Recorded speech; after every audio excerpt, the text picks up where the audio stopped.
डहाणूमध्ये मागच्या आठवड्यात 2 गटात झालेल्या वादानंतर मंत्री नितेश राणे यांनी आज काही हिंदू कुटुंबांची भेट घेत सांत्वन केलं। डहाणूच्या पटेलपाडा परिसरामध्ये मागच्या आठवड्यात फटाके फोडण्यावरून आणि मदरशाच्या अनधिकृत बांधकामावरून 2 गटामध्ये वाद झाला होता। त्यानंतर दोन्ही गटातील काही जणांवर गुन्हे दाखल करून पोलिसांनी कारवाई केली। मात्र आज नितेश राणे यांनी डहाणूमध्ये जखमी हिंदू बांधवांची भेट घेत त्यांचं सांत्वन केलं। तसंच यावेळेस नितेश राणे यांनी मुस्लिम समाजावर जोरदार टीका करत इशारा दिला आहे। 2 गटात वाद होण्याची काय पार्श्वभूमी होती ते समजलं पाहिजे। अगर इकडच्या हिंदू समाजाला आपल्या घराच्या बाहेर पण फटाके लावण्यासाठी अगर कोण परवानगी देत नसेल किंवा कोण त्याच्यामध्ये अडवाअडवी करत असेल, म्हणून तो मी बोललो ना, हे कोणाच्या अब्बाचा पाकिस्तान नाही आहे, हा आमचा हिंदू राष्ट्र आहे।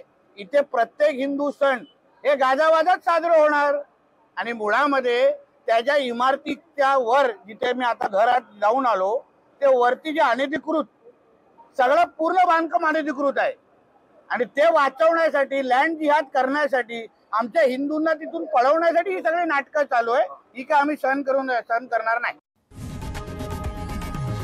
लोकशाही मराठी ऐका, पहा, जागरूक रहा।